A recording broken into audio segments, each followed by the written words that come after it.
What's going on, folks? I'm your host, Manpreet, aka MMA Lock of the Night, and your boy on Twitter at MMALOTN. This week, we're going over UFC Vegas 36, headlined by a middleweight fight between Derek Brunson and Darren Till. And I'm very much looking forward to it, especially seeing where Darren Till is able to progress his career after coming off that loss to Robert Whittaker, I believe, last October.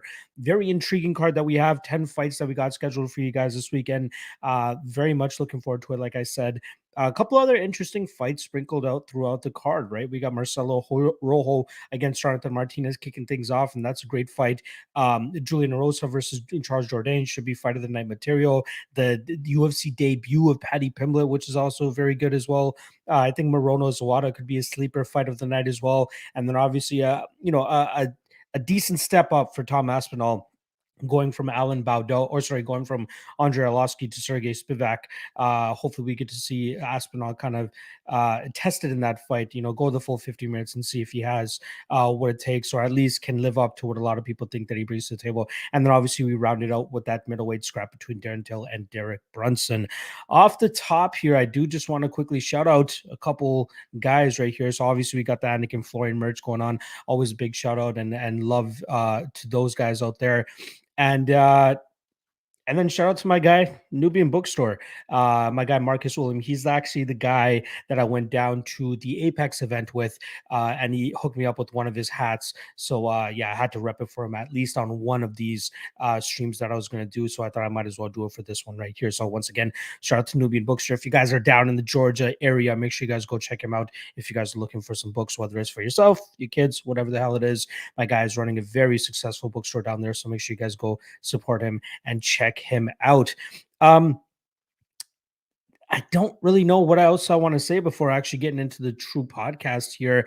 The pre-recorded one has just finished. Well, it's still processing. I'll make sure to get to that and pretty much publish it after I hop off the stream here. So in case you guys like the pre-recorded version as well, that should be dropping, within 5 to 10 minutes after I finish up this stream here. So you guys can go check that out as well. But I know a good chunk of you, especially the 40 of you that are already in here, enjoy watching this live version of it so that I can actually communicate with the chat as well. I'm sure you guys enjoy that part of it.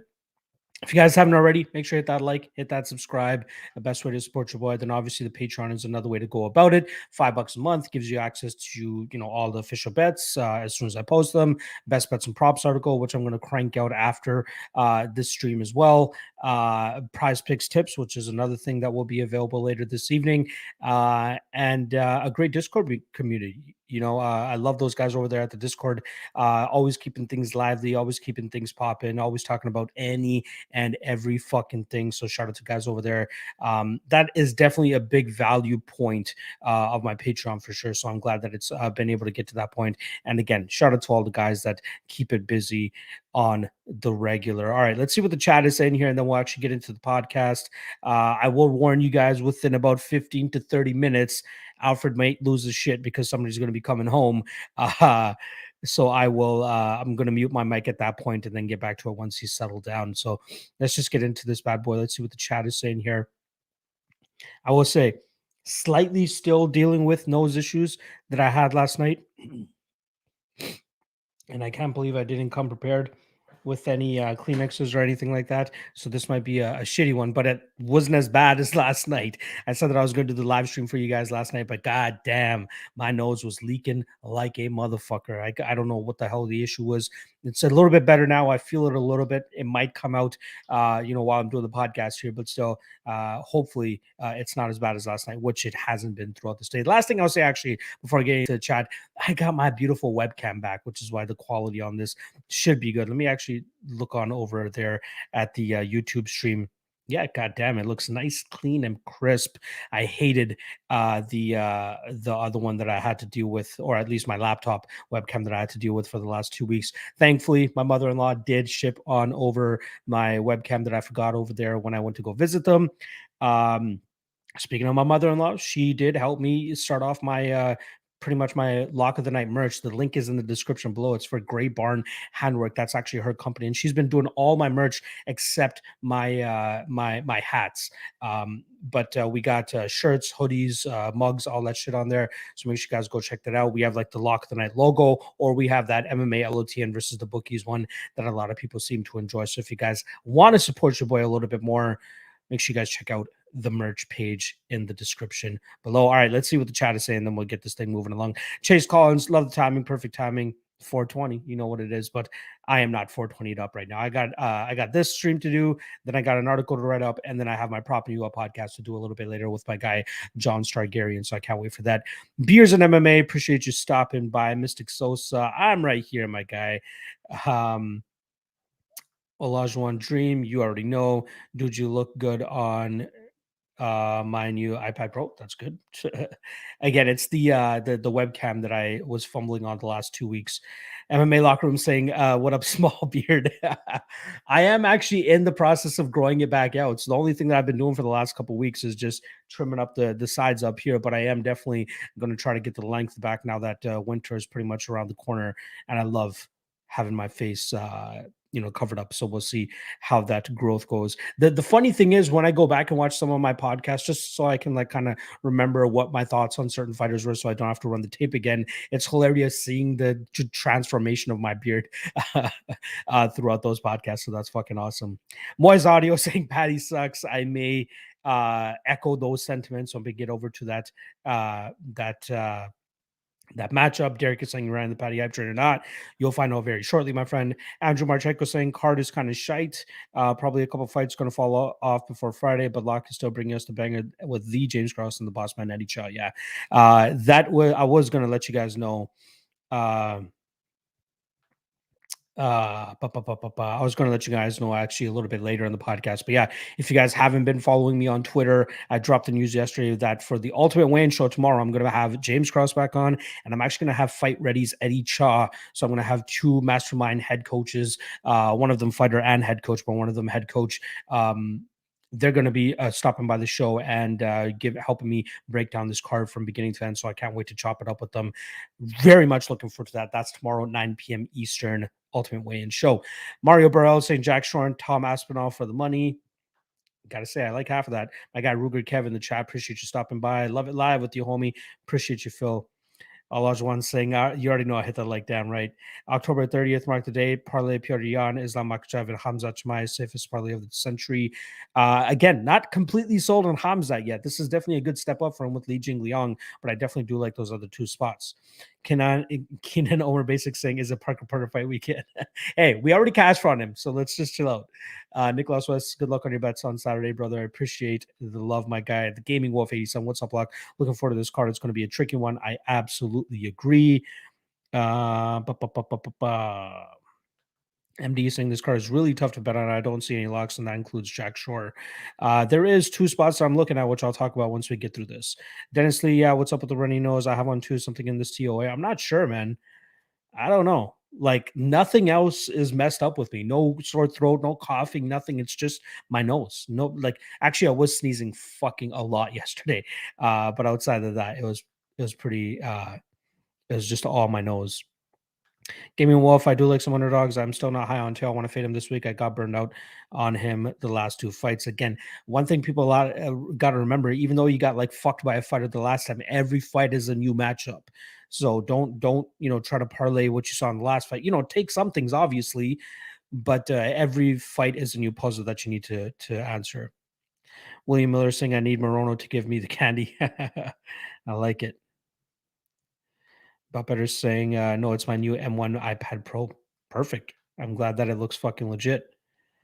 Manny Ravuru saying, Canadian Parlay. I believe that's Jourdain and Barriault. Not bad. Not bad.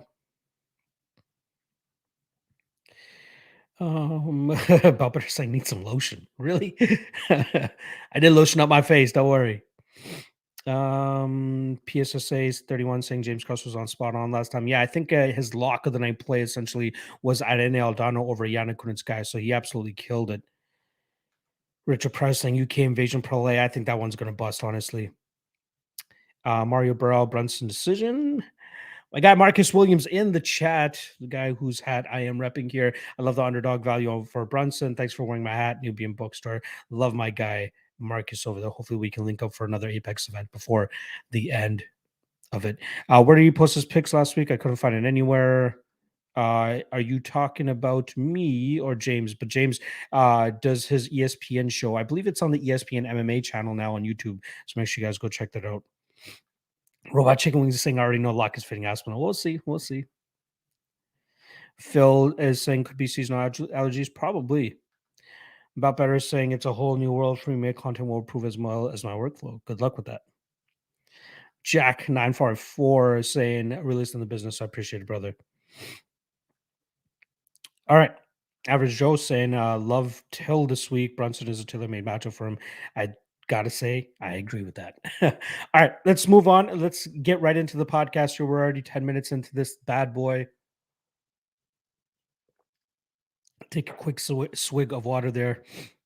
And let's just get into this. So the first thing that we always start off with is the betting recap for the past event, and it was a slight losing event for us. The lock of the night play does end up shitting the bed. -4 units on Petrosky, Gilmore under 1.5. Petrosky got the position he needed. Just was a little bit lackadaisical in his approach in terms of seeking the finish there. But he did eventually get the finish in the third round. I'm sure that's all that matters to him. But anybody back in the lock of the night play ended up whiffing there. Very unfortunate. That would have been our fourth straight lock of the night hit, fourth straight winning event. But it does get buried there.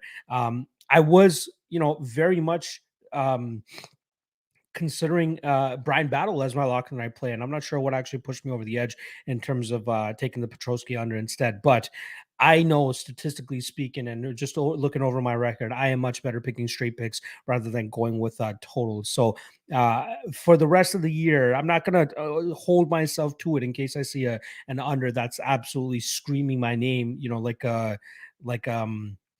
like the Cyril Gahn and Derek Lewis fight, something like that. Like I need something screaming at me that I need to take a shot on. But otherwise, I'll probably be sticking with straight picks or money line picks for my lock that I plays moving forward, at least for the rest of the year. Dog that I play comes through under 2.5 on Jacoby and Stewart. It seems like my plus money unders are a decent spot. I believe a couple weeks ago it was the Pantoja and Royval under that hit. This week for us, it's the Jacoby and Stewart under 2.5 plus 1.35 units there. All in all, it's a minus 2.65 unit night. Is what it is. I'm glad the dog of the night play came through to kind of stop the bleeding a little bit from that lock of the night play. But all in all, it is still a losing event, which is pretty shitty at the back end there. Let's see what the chat is quickly saying. Robert Chella asking about GSP versus Hendricks. I definitely can't go about that far back for you, my brother. We're talking about the fights this weekend. All right. Let's get into the fights. First and foremost, Jonathan Martinez going up against Marcelo Rojo, -150 on Martinez, plus 130 on Rojo. Rojo making his sophomore appearance inside the UFC. Last time around, he made a short notice debut against somebody who's actually fighting in 2 fights from this one, Charles Jourdain. Very fun fight. I believe they got fight of the night honors that night. Very brutal fight for both guys.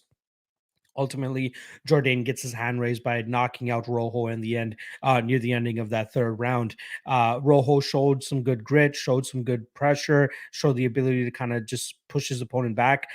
He could have similar success here against Martinez, but the main thing that I think a lot of people are overlooking is the fact that we're going to see Rojo back down at his true weight class of 135 pounds. He's pretty much the same size as Martinez. I believe he has a 1-inch reach advantage, which is pretty much insignificant, but I do think that it will allow him to kind of just, not just dangle on the outside and get picked apart by Martinez, as Martinez has been able to do against guys like Thomas Almeida and that first round against Davy Grant. But I think it's going to be harder for Martinez to deal with Rojo, who, has a ton of power in his hands. And I think that if Rojo continues to come forward, he will eventually find that chin of Martinez and put him down. Now, I try to stay away from those scenarios where, a guy who relies on being technically sound and winning a decision or finishing his opponents late. And then, if they go out there and get finished like Martinez did last time against Davy Grant, I try to stay away from those moments where, like, okay, now this guy's always going to get knocked the fuck out. But this is a very difficult matchup for him, right? Like, I don't think that this was Well, let me just quickly see the actual date that Jonathan Martinez fought Davy Grant here. March. So it's about 6 months since he fought Davy Grant. He did get put out though, man. He got put out pretty bad there by Davy Grant, who hits very hard. I feel if Rojo can hit the same the shot there, he could possibly find the finish of his own. The spot that I actually like in this spot or in this fight is the under 2.5. Rojo, I believe, out of his 16. Sorry, let me just. I should have had this fucking statistic available for me right off the bat. Out of his 27 fights, or sorry, 23 fights, only 3 of them have been to a decision, if I'm not mistaken. And then Martinez, obviously a perennial finisher if he's able to get his striking going, but I do think he's going to have to deal very difficultly with the pressure that Rojo is going to put on him here. 8 KOs, 6 submissions for Marcelo Rojo. The majority of the time that he loses, the 4 out of 7 times that he's lost, have come via submission. And I believe 2 out of the 13 wins on Martinez's record come via submission. So I don't know if that'll be a club and sub type of situation for him or what it might be, but I do think that was he a finish in this fight regardless. The under 2.5 is slight plus money at this point in time, and I think it's a pretty damn good spot, as I do think that there will be violence here, and I do think that it'll ultimately actually be Rojo that comes out on top. Again, I try not to look into these instances where a guy looks very good and then eventually gets knocked out and then he comes back and should be able to recapture his former success. But against a guy like Rojo, man, I think it's going to be difficult for Martinez to get anything, to have enough success for him to stay away from the big power that Rojo is going to bring to the table here. So I'm going Rojo. I'm actually taking him by second round KO here. I think the pressure is ultimately going to add up, and then he'll be able to find that chin of Martinez and put him down in this spot. All right, let's see what the chat is saying. Graham says Martinez fight under 2.5. I like it. Beers and MMA saying Rojo for me in this one. I like it as well. Moyes Rojo KO round 1 is a great bet. That's his win condition. I think he could get it done in round 2 as well. I don't think it's just round 1, but yes, I do like that. Patty was part of the overrated hype like Askren. Big J, Lock of the Night is back to public this week. Yes, it is. It'll be back. It'll be out Friday. I haven't made the bet yet. I'm still waiting to see where the line is going to move on a couple of these things. But yeah, the Lock of the Night play will be available to the public at the end of probably by tomorrow evening. Tomorrow evening when I place the bet.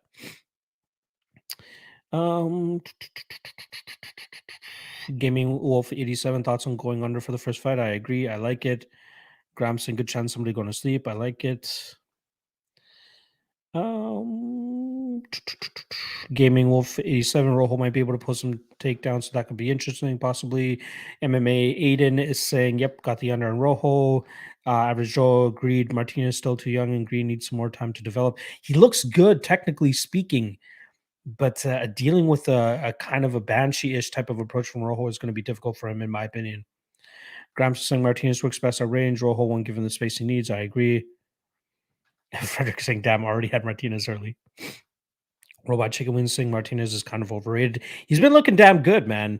He has been looking good outside of that, second round against Davy Grant. But again, it's the pressure. Can he deal with pressure? Late to the party. How's Zawada as a dog? Good day. Appreciate you stopping by. I haven't gotten to that fight yet, so stick around for that. DB saying, why are you betting Rojo? I just laid it out for you for the last 6 minutes, so just go back and listen to that. I'm not betting him. I am picking him to win. Let's just put that out right. I will say I'd rather take the under 2.5 than taking Rojo here, because I do think that Martinez could potentially finish him in this spot as well. All right, my guy. I'm just true in the trap. Appreciate you stopping by, my guy. All right, let's move on to the next fight. We got Dolce Lungiambula going up against Marc-Andre Barriault, and I really like me some Barriault in this spot. He's coming in at minus 160, plus 140 the return on Dolce here. Now, Dolce, successful last fight against Marcus Perez, where he won the first 2 rounds pretty convincingly, mostly behind a takedown heavy approach, and then lost the 3rd round as I believe he gassed out, and that was truly his first fight down at 185 pounds. I think he's still getting comfortable with that weight cut. He did switch camps, I believe, before that fight to go out there to Extreme Couture, if I'm not mistaken, over there in Las Vegas, which I believe is a good move for him, especially at this point in his career. He can't just rely on his knockout power. He's going to have to use his grappling, and he's going to have to grind these guys out. But I wish we saw a little bit more from him in terms of his ability to finish fights on the ground. In the Marcus Perez fight, I believe at least once or twice that fight was stood up because Lungiambula was just doing nothing from on top. And it just more so seemed like he was trying to get the takedown so that he could just lay on Perez so that he can muster up the energy to eventually get another takedown, which he will inevitably had to have done in that fight. Barriault is a guy that's been progressing at a pretty decent clip here, right? He started off his UFC career 0-3. Excuse me. He started off his career 0-3, and then I believe he beat Oscar Piahota. That gets flipped to a no contest, and then in his next fight, put on an absolute beating against Abu Azaitar, getting him out there with 4 seconds left in that fight. He's another guy over the last couple fights that seemed to have completely changed his game by moving down to Sanford MMA over there in Florida, and he has definitely benefited from that camp change. I do think he has all the chops to go out there and beat a guy like Lungiambula and stay away from the big shots. I've seen him eat big shots in the past, even back to his TKO days against much bigger opponents than Lungiambula, and he still continues to chug forward and really put the pressure on his opponents. I think he'll be able to do the same thing here. I think he'll be able to stay away from the big power of Lungiambula, push him up against the cage, rough him up, maybe land a couple of takedowns. But I'm not completely counting out Lungiambula, as he should have success early in this fight.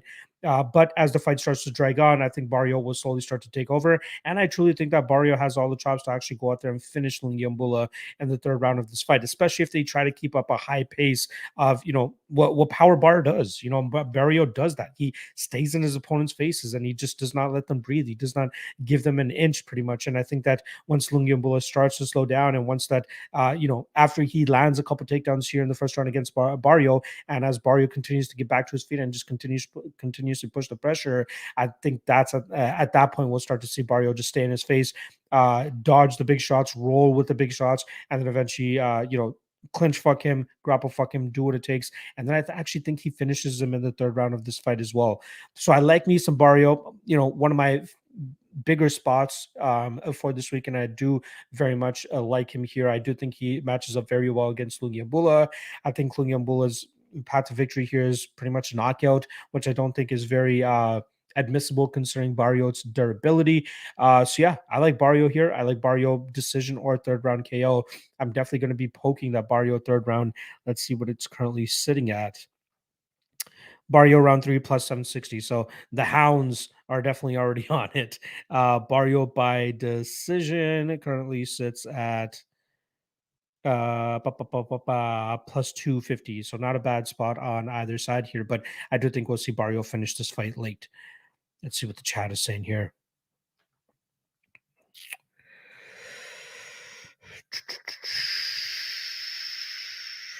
Valbetter saying not going to decision the same as under 2.5. With the exception of those extra 2.5 minutes that you miss out if you don't play the fight doesn't go to decision. Again, I've had a couple bad beats there where I've taken the under 2.5 and it's actually finished in that small amount of time. So it has scarred me a little bit. I will say that.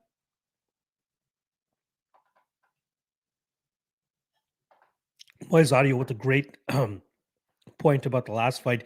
Rojo will fight for your money, and that's definitely solid. About better saying he be smoking that wild Canadian weed. Jack Lungiambula by decision and a lock special Barriault round 3, as I feel Lungiambula will try to grapple fuck, and if he fades round 3 is liable, juicy and props. I'd kind of be surprised if Lungiambula actually gets that second round. Like, it's a possibility, don't get me wrong, but I think by that point Barriault will already have set a pace that Lungiambula is not going to be able to keep up with, and then we'll see Barriault start to take over. I think Barriault takes round 2 and then eventually gets that finish in round 3. Jack, you already know me, man. You already know me. Moise Audio saying Barriault won't play the guard game like Price. Exactly. He's going to be working to get back to his feet over and over again. About better saying Dalcha plus 325 by finish. I'd be surprised if he gets a submission here. Lungiambula by submission is plus 2,000, but Lungiambula by KO is plus 365. So that's not too bad. of a spot either. Dan Goldstein saying Dalcha is built like a KO artist, but fights like a decision machine, but doesn't have the cardio for it. Mark will touch him up like a Catholic priest. I like it. Robot Chicken Wing saying Power Bar better win. I agree. All these favorites too rich. Damn, in the UK bookies, it seems like I always have better odds. Round 3 is plus 1200. Nice. I would definitely take a matchup for or take a poke on that. MMA Aiden saying agree, horrible matchup for Dalcha. Yes, I do agree.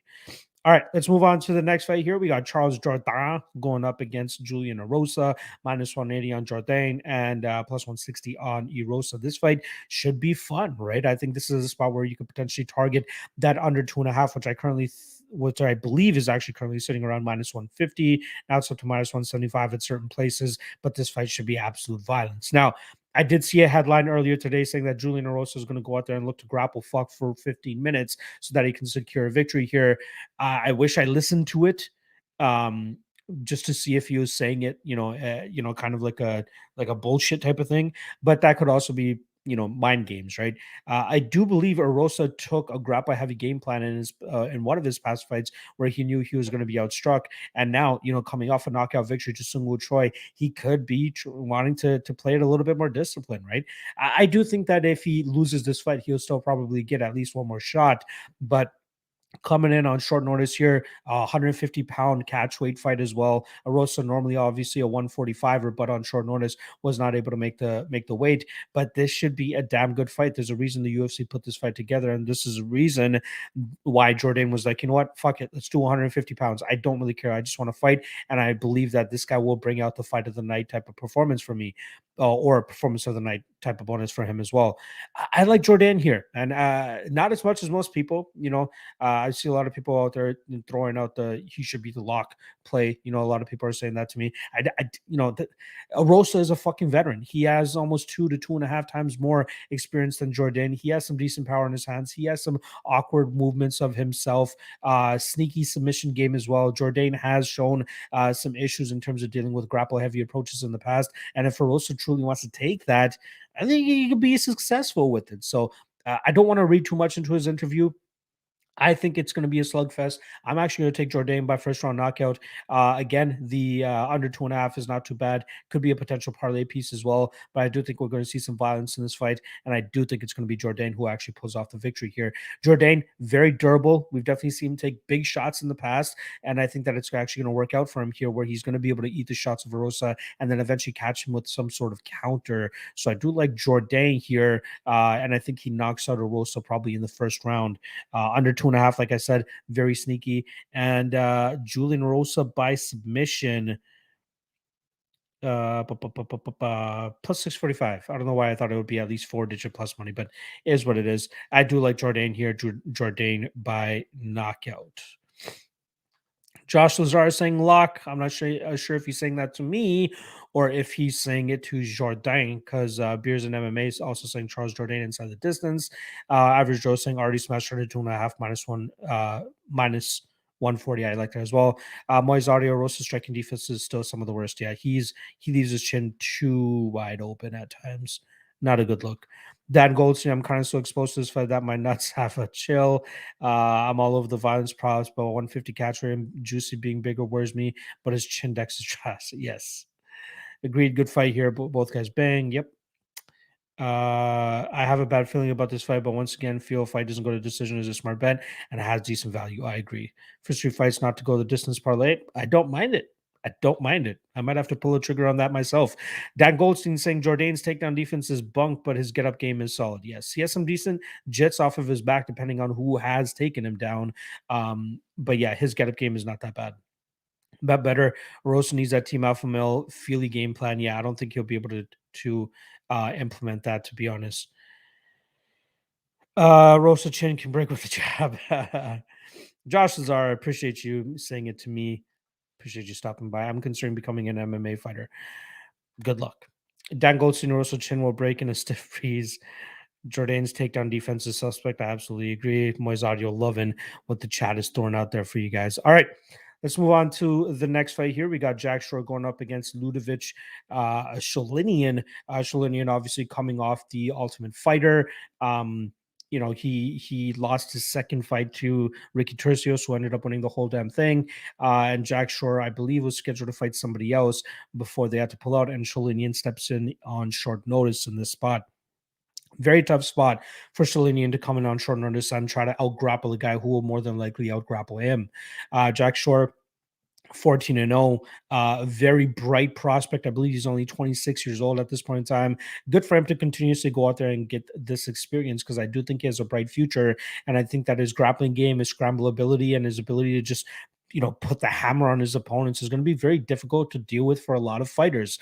And Sholinian is no exception to that. Sholinian isn't a crazy knockout artist either, so I don't think that there's a big chance of a Hail Mary knockout or anything like that. And I'd also be very surprised if Sholinian goes out there and finds a submission off of his back against a guy like Jack Shore. I think Jack cruises in this fight. I think Jack inside the distance is probably the best way to approach this, because once he gets dominant position, he doesn't really, he doesn't stall. He goes out there and he puts the hurting on his opponents. Jack Shore inside the distance currently sits at plus 110, which I think has some very good value, as you should be able to go out there and absolutely dominate Ludwig Sholinian on the ground. Short minus 525 makes absolute sense. I think he goes in there and absolutely steamrolls this guy. Possible parlays piece, sure, I don't mind that. But yeah, I think I'm going short second round ground and pound in this fight. Jack 9440 is saying Erosa got dazzed shaving his chin this morning. You're so savage. Moyes audio like Shore round 3 sub. I was on Shore round 3 last time against Hunter Azure, and I'm pretty pissed that it didn't hit. Is what it is. Maybe this is a better spot for him to go out there and hit that round 3 prop. Let's see what that round 3 prop is sitting at now. Shore round 3 plus 875. About better. Shore close to minus 600. Yes. Beers and MMA saying Jack Shore by decision. I think he actually gets to finish. Yeah. Pepe Silva is more on my wavelength here. Dan Goldstein, Jack Shore is going to be all over him like a rash. Yep. Shore by sub. Josh Lazar, I'm liking the over in this ground match. Is it 1.5 or 2.5? It is 2.5. Yeah, no, I think Shore finishes him, man. Under 2.5. Ooh, that's not a bad line either. But yeah, just about even money for the under 2.5 on Jack Shore and Sholinian. But again, Shore by finishes plus 110, which isn't a bad sign either. All right, let's move on to the next fight here. We got Ji-Yoon Kim minus 110 going up against Molly McCann minus 110. We got a pick'em fight here between two women who really need a win, right?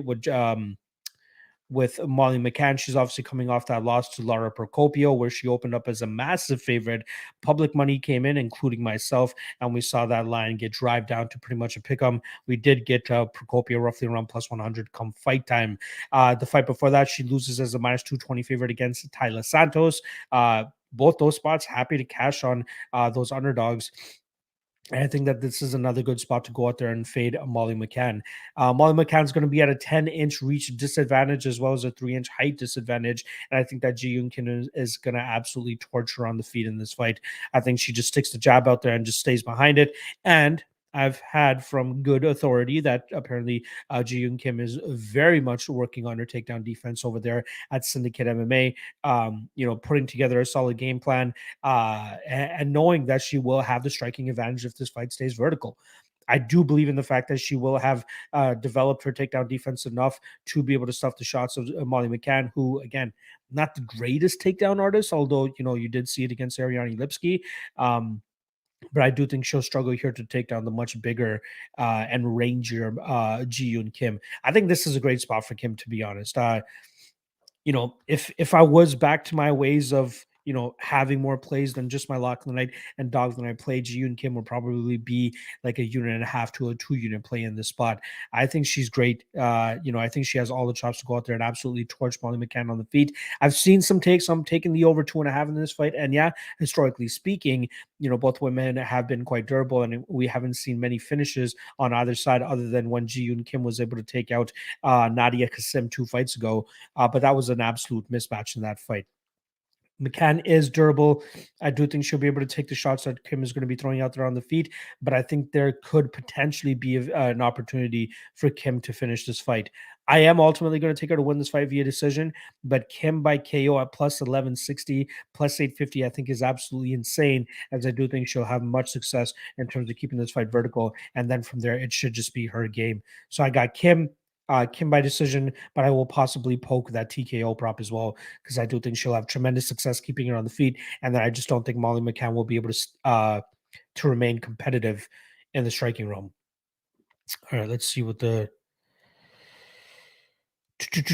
chat is saying here. Beers and MMA, Kim by decision. Gaming Wolf saying I don't like this fight match, but I think Molly McCann probably gets the win here unless Kim rolls over. Unless Kim rolls over and wins against McCann. I got Kim. Dan Goldstein, Fire Fist won't be fisting nobody. Her hands are piss warm at best. Reach aside. Her takedown defense is low. I'll need to see some improvements before I believe she made Shevchenko look like Nurmagomedov. Again, I truly think that she's going to have made the improvements here.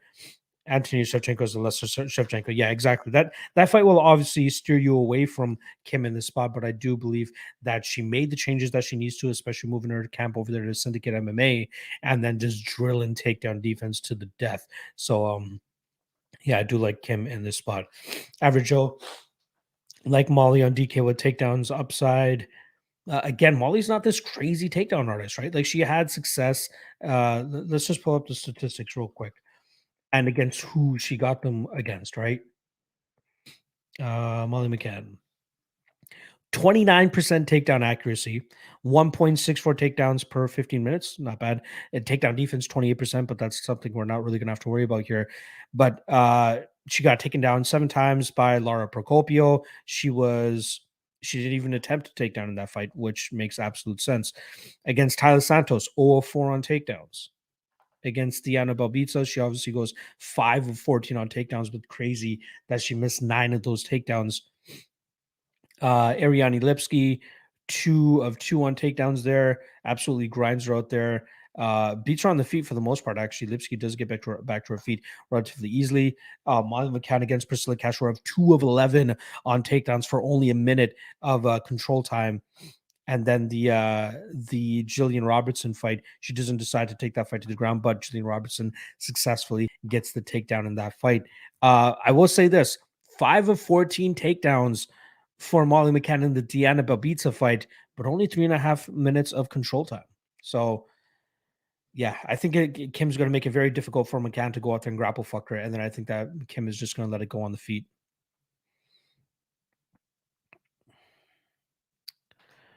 Jack is saying this is my crazy gut feeling. McCann by sub plus 1400, round 3 sub plus 80,000. Wish me luck. Wow. Ursula Moan Becky, appreciate you stopping by, my guy. MMA and saying McCann or Magomedov. Yeah, it's not going to happen. Dan Goldstein, she only gets grapple fucked by grapplers, though. Against the Lipskis and Firefists of the world, I think she's okay. Yeah, I don't know. Shout out to my guy, Ursula Moan Becky, for the 5. DK donation. Is that Dutch or Danish? DKK? I feel like we've had this discussion before. Regardless, appreciate the love, my guy. All right, let's move on to the next fight here. Where is my banners? There we go. Next fight, we got Luigi Vendramini plus 130 going up against Paddy Pimblett minus 150. I don't get the hype on Paddy Pimblett. You know, you can go out there and smash these guys as minus 500 favorites.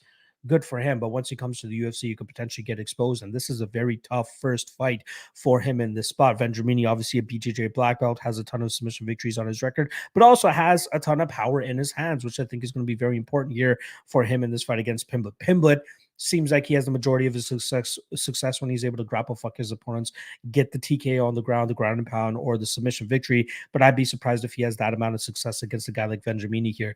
I think Pimblett needs to show improvements in his striking before we can go out there and say that this guy is the shit. But you know, this is a very tough first matchup for him against a guy like Vendramini, where, you know, is Pimblett going to have tremendous success in the grappling realm here? I don't know. I wouldn't trust him as a minus 150 favorite against a credential black belt like what Luigi Vendramini brings to the table here, and he's the underdog. I'm taking Vendramini here. I think another sneaky spot in this fight is actually the under 2.5, which currently sits at minus 125. I think both guys have finishing capabilities. I think Patty is quite strong as well, so that could definitely help him there. If I'm not mistaken, Luigi Vendramini out of Factory X as well now, which is obviously a good look for him. Good for his cardio as well, being and training out there in Colorado. Sorry, I'm just trying to pull something up here.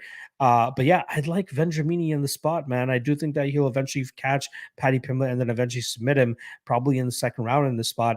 But yeah, I like Luigi as the dog. I don't get the hype around Patty Pimblett. You can go 16-3 on the European scene, but when you're getting submitted via heel hook against Stevie Ray in a grappling match, that is a big red flag for me. Just saying. You got grapple fucked by Nad Narimani, you got somewhat grapple fucked by Soren Bach. But then he's beating, these Alex Savides guys and Decky Dalton and David Martinez. What do they bring to the table that Luigi Vendramini, Vendramini probably goes in there and squashes those guys as well. Good win for Pimblett against Julian Erosa, but like, who else does he have on his record? Cameron Ellis. He got tapped out by Cameron Ellis. I know that was 8 years ago, so he's probably definitely made some improvements, but still, he got anaconda choked by Cameron Ellis, I don't even think he's in the UFC anymore. Actually, he was supposed to fight Aaron Phillips, and he had to pull out of that fight. So I like Vendramini here. Vendramini by sub under 2.5 is not too bad of a spot either. Yeah, I like it. Ursula Moen Becky reminded me, yes, it is Danish. Yes, Vendramini by sub. I like it, Moyes. Have you seen the interview with Patty? He says that he would be disappointed if he doesn't get the win in the first round. Yeah, I can't stand that guy. Minus 150 is a bit too high. I agree. Minus 120 would have been better for this one. Again, I think that Vendramini should probably be the slight favorite in this spot.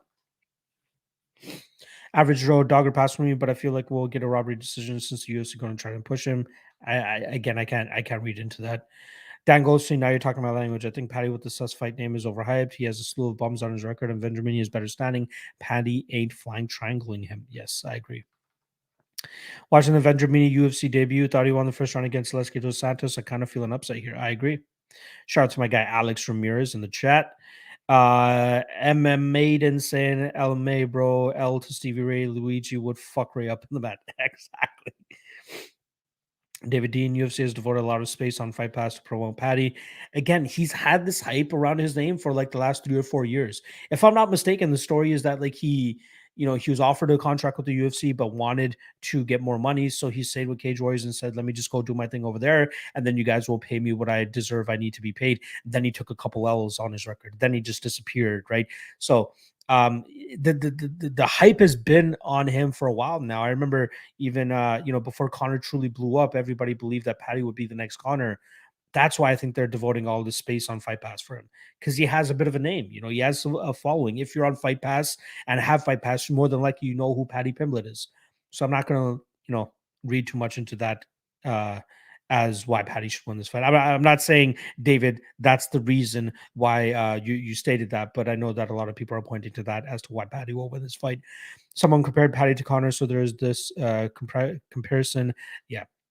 It was just the comparison was the following that he has, not their fighting style, because Patty Pimblett's not knocking anybody the fuck out on the feet. It's just the following that he had. That's the comparison there. Dan Goldstein, Ursel, that fight was up a weight as well. Yep. Jake saying under 2.5 sounds decent. Patty's talking about coming out hot. Maybe he gets the finish or gets caught slipping by Luigi. I agree. David Dean saying UFC must be giving a favorable matchup, right? Again, on paper, tough matchup. Tough matchup. Already got 1 unit on Luigi. I like it. Nad Narimani all over again, possibly. Dan Goldstein, Patty reminds you of Chase Cooper, which is questionable here. He looks like Shaggy from like Scooby-Doo, doesn't he?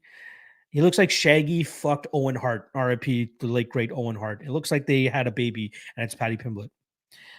Yes, Alex Ramirez reminding you guys, please hit that like button if you guys haven't already. Let's see where we're sitting at for the likes. We've eclipsed 100 viewer mark, 35 likes, 36 likes. So hopefully we can get that to about 50 or 60 before I actually end up finishing the stream. Average Joe Patty did get subbed by Alex when he was 18, though, so I don't put too much weight in that. Yeah, exactly. I was exaggerating a little bit about that one. David Dean, they say that Patty's body is filled out and that he is much better athlete now than the fights we have seen. We shall see in the cage. The face-off should be nice. Yeah, I'm looking forward to that. Gaming Wolf 87, probably go light on this fight match for betting. Again, under 2.5 for Vendramini would be my play here.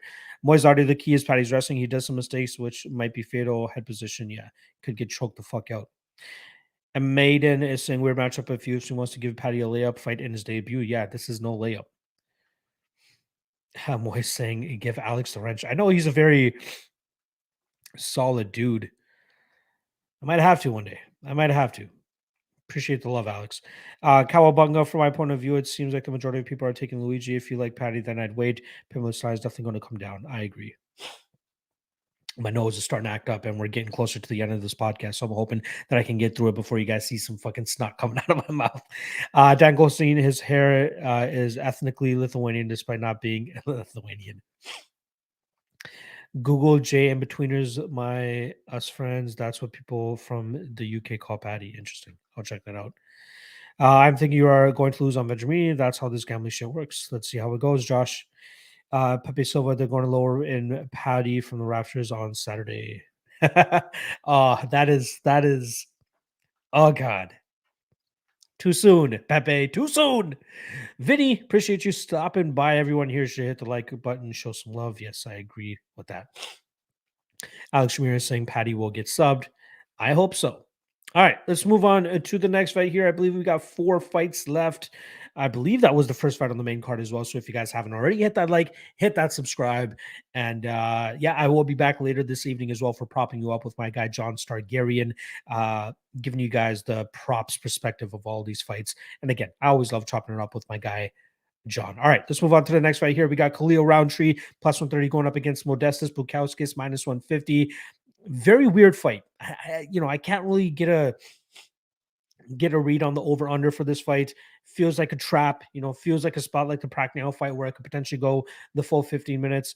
Bukauskas, one thing that I feel like he shares similarly with Pragnell is their leg kick heavy game, right? Or their just kick heavy game.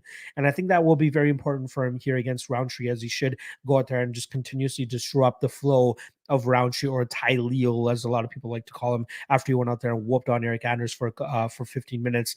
But I think that there was an over exaggeration on how good Khalil actually is after that Eric Anders fight, which is why we saw him go out there and lose his next 2 fights after that. Bukauskas, a very big dude for this 205-pound weight class, decent durability. I think that he should be able to stay away from the big power of Rountree here. But if he stays at space and just kicks and just disrupts the flow of Rountree, he should have tremendous success. If he wants to put his purple belt in jiu-jitsu to task as well here, I do think he has a capabilities to take Rountree here and grind him out, or potentially find a submission in this fight.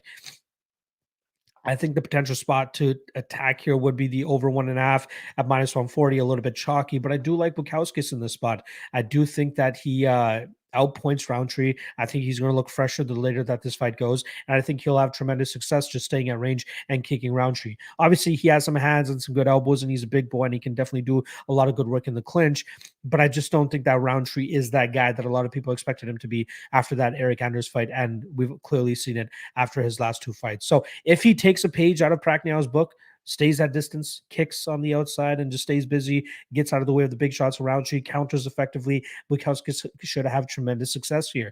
Could possibly find that button to put Rountree out, but I'm ultimately going to be taking Bukauskas to win this fight via decision.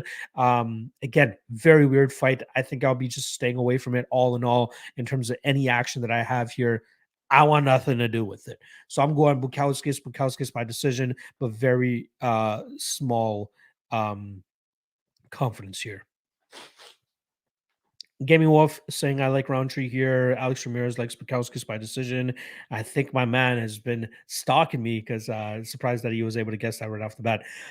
Moy's audio equals a low volume kickboxing match. Bukauskas will be running 15 minutes. Yeah. And again, I think he'll be picking him apart from the outside as well.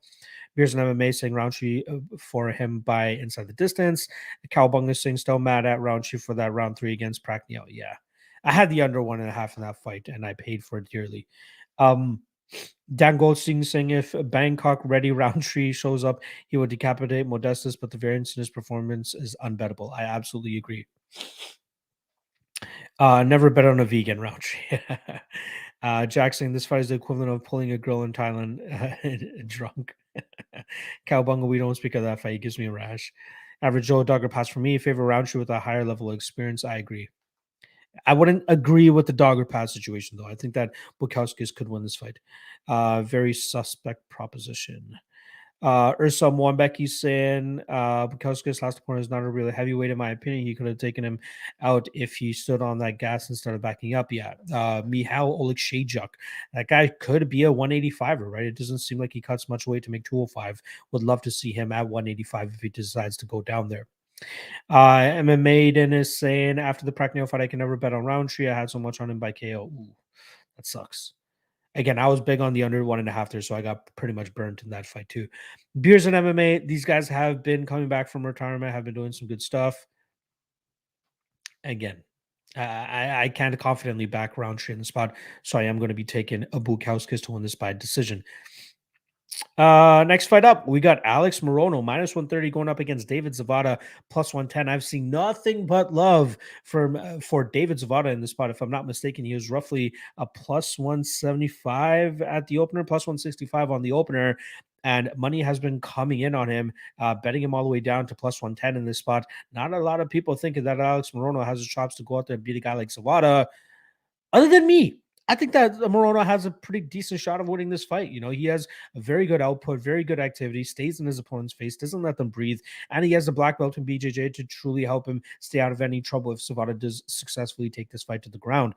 I think Zawada will eventually break from that pressure from Morono, and I think a lot of people are taking the fact that Zawada had a close fight against Ramazan Ameev last time around and parlaying it into the fact that, oh, we're getting a great line on him here against a subpar fighter, Alex Morono. Let's take David Zawada. I think a lot of people are getting honeydicked by that Zawada and Ramazan Ameev fight because if you guys know Ramazan Ameev, always a minus 400, minus 500 favorite, but fights so close to the level of his competition, but always ends up pulling out the victory. Now, I think a lot of people are going to be kind of jaded by that performance and saying, "Oh, look, Zawada had a good performance against Ameev. He should be able to do the same thing here against Morono." But Morono is that guy that is like forever faded by the community, right? Again, he leaves a lot to be desired, but his ability to put on a pressure, pace, and activity should allow him to go out there and outpoint Zawada and potentially win this fight via decision. I do like him in this spot. You know, I'm going to go against the public here. Again, a ton of Zawada money coming in, which is why the line is closing day by day here. But I do think that Morono has all the chops to put it on Zawada, put a pace and pressure on him that he's just not used to, and then eventually win this fight via decision. Like, the numbers on Morono's on his striking stats is just absolutely insane. Let me just quickly pull it up for you guys here. Morono, 5.05 strikes landed per 15 minutes. He absorbs 3.69 strikes compared to the flip side of Zawada, 3.24 strikes landed per minute and absorbs about 4.07 strikes per minute. Again, takedowns, I don't think it's going to be a big thing here. Maybe from the Zawada side, he's going to look to decide to get this to the ground. Morono does have a 52% takedown defense, but not much time that we truly see him off of his back. Questionable cardio on both sides. Zawada might have a little bit of an edge there, but I don't think it's going to be to the point where he actually can go out there and take out the great white Alex Morono. So I'm actually going to go with Morono here. I'm going to take him to win by this fight by decision by just grinding it out over 15 minutes. Yeah, I like me some Morono. Andy Price in the chat. Appreciate you stopping by, brother. Beers and MMA high on Zawada. Hunter M is saying he's behind, but Molly's going to get her down, in my opinion, easy. If it's early, she can finish it via ground and pound. 5 months work, not near good enough. She's going to lift her up. You're betting on an unseen quantity. I get where you're coming from with that approach, my guy Hunter, but I do believe that. First of all, I don't believe that Molly McCann is this crazy Nurmagomedov type wrestler that a lot of people are making her out to be, and I do think she's going to struggle with the striking, closing the distance, and actually landing those takedowns. Not to mention, I do think that she'll struggle with actually keeping that top control. I think Kim will do a decent enough job in terms of getting back to her feet. Rountree wins by KO. I like that underdogs MMA. Moy's Audio taking a shot on Zawada by KO. Alex fights like a Morono. I agree. David Dean is Zawada competent on his feet. I can't remember. He's decent. He can be competitive, but I think it's ultimately going to be the pressure and the activity of Morono that will eventually break him. Average Joe might bet Morono if the line gets better slightly. I think it's already in betting range, to be honest, especially considering where he opened up. Dan Goldstein, I think Zawada is better than the rotting corpse of Cowboy, and Zawada had a full training camp. That being said, Morono is a zombie. Yeah, that guy is a beast. He's coming on short notice a bunch of times and actually beaten his competition. Might be the same thing this weekend here. Underdogs MMA Rountree open the favorite at -150. Every fight is a unique event. Don't let recency bias ruin your mind. I am one of those guys that are high on using recency bias for their logic for their fights. But again, it's so tough to see what kind of Rountree you're going to be getting. JT Kill Zawada, very competent on the feet. Good enough. Morono all the way with line movement. Yes, sir. Evan Crawl, hello, sir. Hope all is well. Do we have a lock for the week? I haven't played it yet, but I've already dropped it on the Patreon in terms of the two guys that I'm leaning the most. So I know you on the Patreon, my guy, Evan. Go check that article out. Vinny, I like Alex. My buddy trains at his gym. I like it. Fortis MMA. John Gotti, you're taking Rojo, a guy that got stunned by Jesse Strader. As shitty as Strader is, dude has some power. And I think he possibly has more power than Martinez, who's more of a technical striker than anything. So, okay, laugh at me all you want. Jack9440 saying McCann has always done terrible against grapplers since her insistence in Portugal. Not exactly sure what you mean by that, but yeah, again, I think she will struggle here against with Kim. All right, co-main event time, and I can't believe that we're actually getting Sergey Spivak in another co-main event spot here. He's going up against hot prospect Tom Aspinall. -230 is the return on him right now. Let's see if the line has moved at all, because it seems like the line that's been most active throughout fight week here. You can get Spivak +205 on DraftKings still, +200 a couple spots. This probably is where the line should be, and I am one of those Sergey Spivak truthers in this spot. Or I should say I'm one of those Tom Aspinall faders, as I don't think that this guy's as good as a lot of people make them out to be, and Spivak might finally be the guy that we need to go out there and implement a decent game plan against a guy like Aspinall. Excuse me. Now, I know a lot of people are going to just easily point back to that Walt Harris fight where Spivak got absolutely starched in that first round, and let's give the guy a little bit of slack here. I mean, it was his UFC debut. He's going up against a very high, a very explosive and power puncher like Walt Harris. But I'm sure he learned a ton from that fight and has definitely grown to be a better fighter since then. Aspinall looks good on the surface, right? Clean striker, crisp striker, has a ton of finishes on his record, but the issue is when this guy gets pushed, he could potentially break, and we've seen him break in the past. If you guys do the digging on him, he lost to Stuart Austin via heel hook after he gassed out trying to finish him in the first round. He was looking like he was starting to slow down against Arlovsky until he got that quick rear naked choke finish. I think Spivak's durability has gotten better to the point that he should be able to evade the big shots of Aspinall and then start to take over the later that this fight goes. If Aspinall wants to go out there and just unload his clip in that first round, it's going to be a bad idea for him. If he goes out there and it realizes that he's potentially going to have to go 15 minutes against a guy like Spivak, then he might have a better chance. But I think that he's just fallen so far in love with knowing that he can go out there and just absolutely decimate his competition that he might overextend. He might put Spivak into a little bit of trouble, and then he might not get him out of there, and Spivak will be able to turn the tide and start getting his game going. I think Spivak is a little bit more reliable in terms of landing takedowns and controlling the fight. And even though he did slow down against Alexei Oleinik later in his fight, I think Aspinall has just as shady of a gas tank, if not worse, of a gas tank than what Spivak was showing in that third run against Oleinik. I'm not sold on Aspinall. I will continue to fade him if I get +200 or better on opponents that I believe can go out there and beat him. And Spivak is one of those guys that I believe can go out there and beat a guy like Tom Aspinall. I am happy to take all the shit in the world. Go ahead, light up the comments section. Say I'm a dumbass. Say this, say that. But I gotta spot, when I spot an inconsistency in the line here, I have to take advantage of it. And I feel like Spivak is one of those guys that's going to go out there and upset a lot of people break a lot of parlays and all that. Spivak by decision is definitely a decent spot. I think that's plus 500. I believe somebody told me Spivak by decision. Yeah, plus 445, plus 500. But Spivak in round 3 is not too bad of a look either at plus 1800. If Aspinall does have as bad of a gas tank that I think he does, that should cash quite easily. So I will be taking a poke on Spivak via decision and Spivak via round 3, but I do like Spivak in this spot. I think he can go out there and expose Tom Aspinall. Again, I know Aspinall is a black belt and BJJ and all that type of shit. This guy was winning all these tournaments in 2010, 2011, goes out there 5 years later and gets submitted by Stuart Austin via heel hook after he blew his wad. Again, cardio is just not something you can fix overnight or from one fight camp to another. And I truly believe that Aspinall has cardio issues and it will come into play here against a guy like Sergey Spivak. So I'm going Spivak. I'm looking forward to seeing all of the hate in the comment section as I go into the comments now. But yeah, I like Spivak here. Spivak by decision. Any pricing, Aspinall all the way, just depends on the price. Hot hands, let's go lock. Love from Detroit. Appreciate the love, my guy. I see Aspinall getting lit up on the feet. That is going to be different. Any pricing, Walt H is trash. So yeah, he's again, he's a KO or bust kind of guy, which I kind of believe Aspinall is almost. Dan Gossian, I'm betting this fight goes a distance.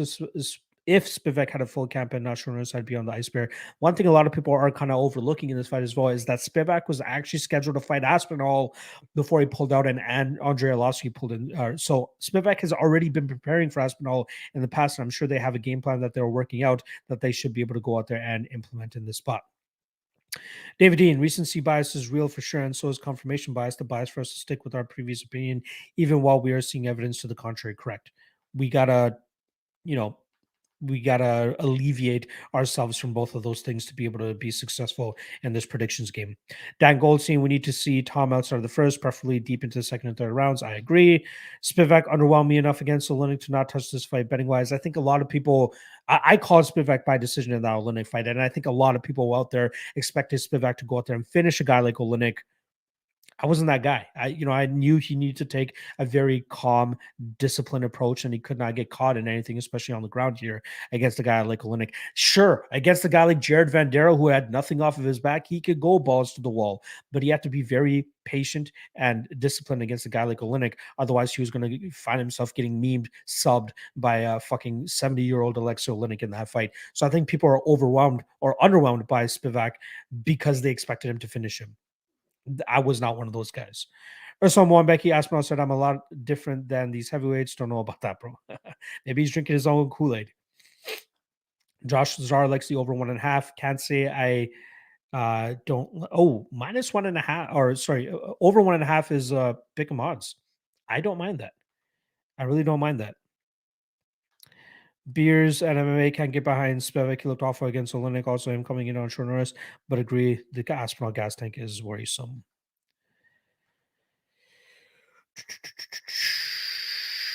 David Dean saying, I think this is a live betting fight. Yes, I do like that. Dan Goldstein, I'm also going to bet second round starts at almost 2-1. That's not a bad line. Evan Crossing, let out the comment section with that one, dumbass. Rip Spivak. I'm going Aspinall decision. That's a contrarian take to anything that I've been seeing. Lock, can you do a Scouser Liverpool accent? Absolutely not. Aspinall should pwn. Yes, if he wins, he should go out there and absolutely kill it. John Gotti, Spivak, that couldn't finish the one. Lock, you're losing it. Again, I just explained it. Is what it is. John Gotti, you're coming in with some fire in here, eh? Shit. Jeez. Why are you still sticking around if you think I'm a dumbass? Which it seems like you think I am. So Aspinall about to do Spivak worse than Collier. Ooh, wow. That's very big. I think Spivak live dog could invalidate the price to the credentials. Yes. Spivak third round finish prop. I like it. Cool NXT Aspinall destroyer your boy Jay Collier. Of course he did. I knew he would after I saw what Jay Collier looked like on the scales, but Jay Collier goes out there and does the damn thing against Gian Vellante as I expect him to do. Not so much against who did he fight afterwards? Carlos Felipe. Very close fight there. Is what it is. Underdogs MMA saying with you on Polar Bear. by decision, maybe a sub prop. All depends on Spivak cardio. Aspinall lacks late round experience. Live dog Spivak. I agree. Spivak in play, not a bad look, especially after that first round. Dan Goldstein, the Arlovsky fight was enough of a glimpse into Tom's cardio to give me gettable questions. Bettable questions, yes. Ethan Cruz, I don't think either of one of these guys are very good. What's the draw? I don't think it's going to go to a draw, my guy. Grams already has one U on Spivak. I like it. Robot Chicken Wings saying, I thought Spivak redeemed himself after choking out Bam Bam. Sergey Strong, I like it. Aspinall via decision. That's an interesting one. Aspinall KO round one, but other than that, Spivak and live better. I like it.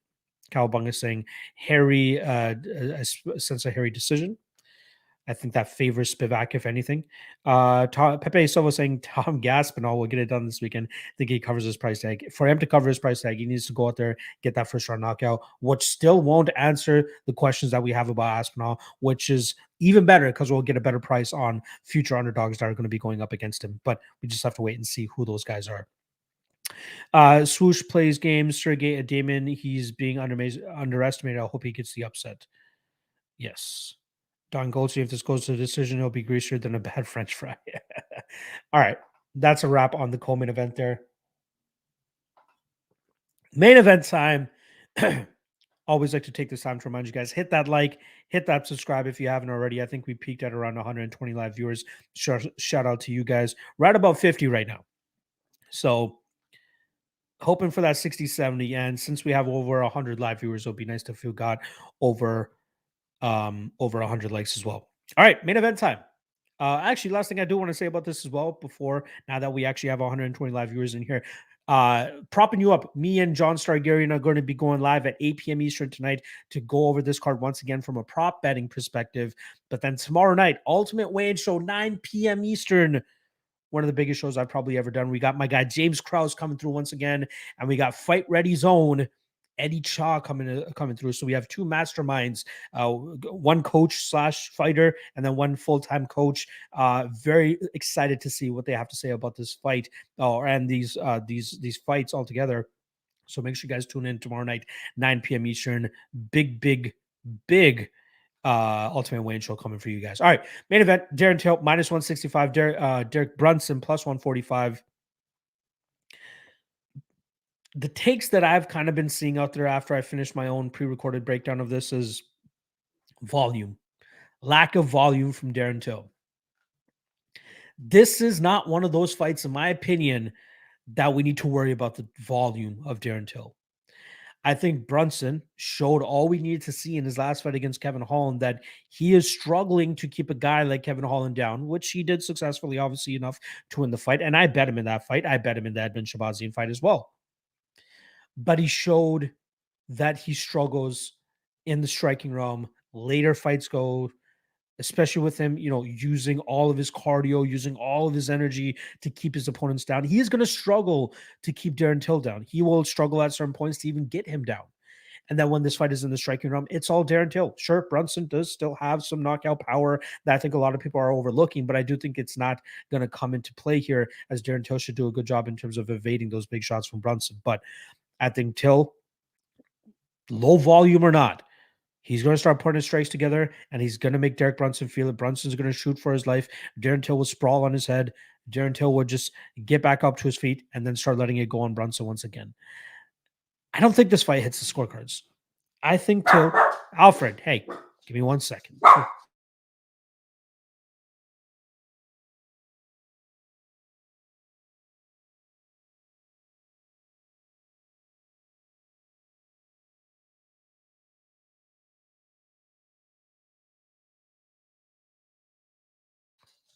Apologies about that. I warned you guys at the beginning that at a certain point, Alfred is going to bark, and he did right there.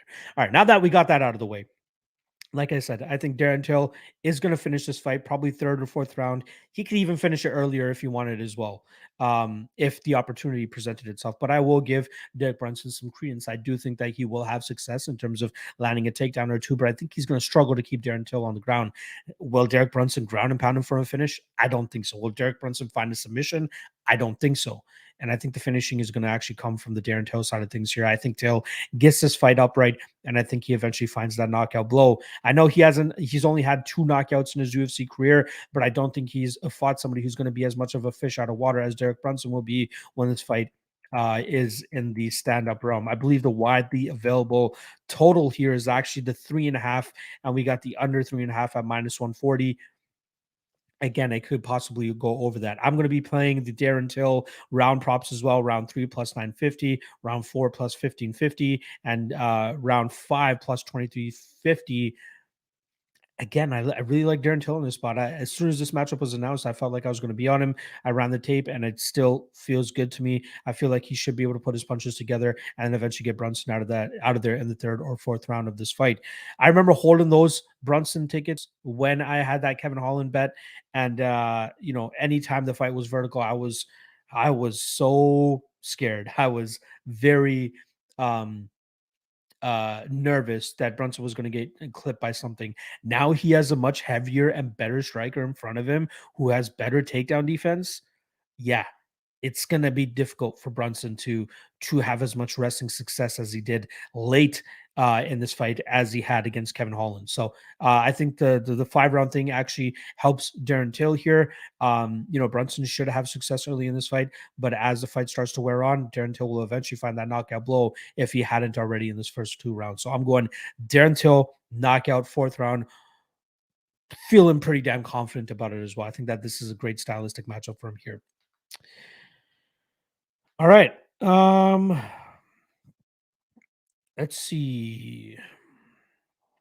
Brett Z is saying, is this a 5-round main event? Yes, it is. Pepe Silva, heavy on Till this week. I am right there with you. Ursel, undefeated blonde Brunson by decision. Josh Benedict, Spivak Malls, Aspinall, 3rd round fish prop. I like it. John Gotti, good read on Pimblett. He lost to Steve Ray by leg lock, big flag, biggest dog steal of the year. Vendramini. Yeah, I like Vendramini there as well. Dan Goldstein, I'm in the Brunson side by sub 26-1 and round sub props 3-5, starting at 151-1. Can't tell me there's no chance on his back at some point. I don't think Brunson will be on his back at all in this fight, to be honest. Unless he gets knocked the fuck out, which I think is going to happen. Beers and MMA saying, I like Till by decision. Don't see him finishing it. I definitely see him finishing it, to be honest. Digging Brunson by sub as well. Holland a better grappler than Holland. Holland a better grappler than Till. Correct. But I do think that Till is harder to take down. Not to mention, I do think that Till has a better get-up game as well. Fight Night Picks. I wonder if that is actually them. Appreciate you guys checking out the show. Till's takedown defense, will it be tested? Yes. I think he will give up a couple takedowns, but I don't think it'll put him into too much trouble. Till on the money line for me. Yep, I like it. I think there's value at that line. Dan Goldstein, I fully think Till could start him. I've just not seen him at 185. There's more ways for Brunson to win. I think the only way Brunson wins is actually, no, I lied. Brunson could pack a punch and possibly knock out Darren Till. That's definitely a possibility. He could definitely win by decision as well. By submission, I'd be surprised. Brunson gassed bad and Holland didn't even make him work. Yes. Audio. The dog's barking. Brunson's warning you. All right. Till KO could see it earlier or after Brunson gasses. Yes. There's some Becky Brunson good strike and shoot against Till. Keep fitting takedowns to open up the strikes. That is definitely a possibility. Brunson all day. Mitch Tomes. Brunson is the first fighter that's bigger and longer than Till. Till relies on his size too much. 2 checks maybe. Again, I've cashed on Brunson in his last 2 fights. I just don't think that this is a great matchup for him. Cowabunga, if Brunson pushed Till by KO earlier, Brunson round 3 or 4 submission. Again, where is this Brunson jiu-jitsu coming from all of a sudden? I don't know. Average draw, I had Brunson versus Holland, and I like Till a lot here because of his takedown defense. Yes. And ability to get back to his feet. Cowabunga wasn't done typing that. Basically, Till by KO or Brunson by sub for me. Till is like a Gaslam to me, super overrated. Again, all about matchups. I think that this is a great matchup for him. Till only has 2 knockouts, but he did knock down Masvidal, Thompson, and Whitaker. Not many have done that. Brunson is more chained than them. Good point. Brunson by ground and pound rounds 3 or 4. Jack 9994440 is saying, I feel Brunson's best chance is a flash KO. I feel Till will stuff a lot of takedowns or get up at least. Yep. I think Brunson's going to look so lost on the feet, especially if this fight gets into the third and fourth rounds. I get what you mean, Goldstein. JT Kill, question for you. How do you finish someone without throwing punches? Again, that narrative is so over exaggerated. That's all I'm going to say. Matchups is everything. When he has Brunson up against the ropes here, he's going to let it go, and that's all that matters. About better live bet would need to happen round 3 by the Spivak won't be the dog, possibly. Brunson on Till's back. It is us. All right. I hope so. I know there's a lot of fakes out there. Dirty rag. There is no evidence of Till finishing Brunson. Of course there is. Look how fish out of the water Brunson looked in his last rounds against Kevin Holland. If that was Till on the feet with him, Till's finishing him. Early way in podcasting, Brunson is more grip to win a decision here, but Till is super live to get the KO. Open plus 340, now like plus 140 value gone. All the smoke, same place the Till KO had come from. Okay. Brunson's strong, but when he gasses, the strength will go. He slowed down against Skinny. No takedown, indeed. Holland, yes. Can we get to 69 likes, boys? That would be very helpful and very good. JT Kill Till's a great matchup for Brunson. He'll get to them hips, double leg to ground, and stay there till whenever he wants. I disagree. Absolutely disagree. Till has never thrown 50 punches in a fight. Again, styles make matchups. This isn't going to be a striking battle. This isn't him going to have to worry about Robert Whitaker. This isn't him going to have to worry about Wonderboy Thompson. This isn't him, having to worry about those things. This is him possibly getting taken down earlier, getting back to his feet, and eventually finding that kill shot third, fourth, fifth round, I believe. And we got the trolls in the chat. All right.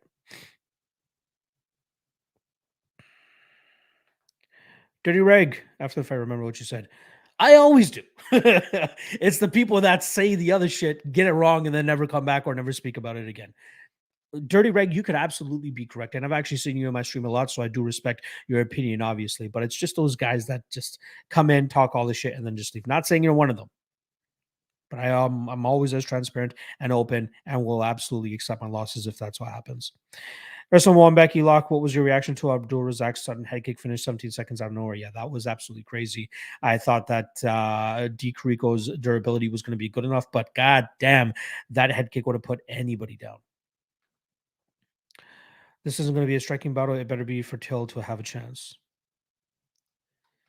I'm saying this isn't going to be a striking battle in the sense that, like, Robert Whitaker is a much better striker than Derek Brunson. Like, it's not going to be a fight where I feel like Till is going to be super threatened on the feet. Of course, Derek Brunson could potentially knock him out, but I think as Brunson starts to slow down, as he starts to exert his energy, it's going to be more difficult for him. JTK saying FY Brunson got better curling. All right, I'm done with you, JTK. First time I see you in this chat, I'm done with you. Dan Goldstein, this is a potentially Woodley Till remake, possibly. Again, early. I really think in that fight, Till was super scared of the power that was coming back his way from Woodley, which is why he threw nothing in that first round.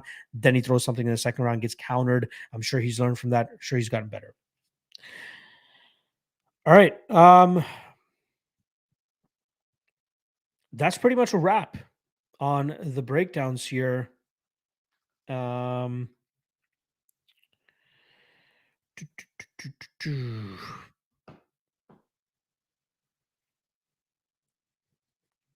right. Well, we'll see how the fights go this weekend. But yeah, I really like Darren Toe in the spot. Yeah, lock of the night play and dog of the night play will drop to the public for free tomorrow evening. It will more than likely be after the Ultimate Weigh-In Show. If you guys can tune into the Ultimate Weigh-In Show, you guys are going to be very thankful that you did. We have James Krause coming on as well as Fight Ready's Eddie Chaw. So it's going to be great to have coaches' perspectives going into these fights. Very much looking forward to it. Can't wait to break it down with those guys. Good luck on your bets this weekend. If you want to hit the like, hit the subscribe, that's the best way to support your boy.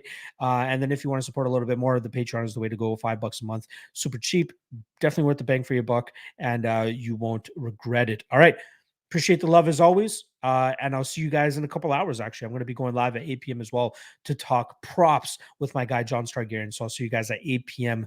Eastern. And shout out to my guy Rex Lee for hooking up the Eddie Shaw link right there. All right, I'll see you guys at 8 p.m. Eastern for propping you up.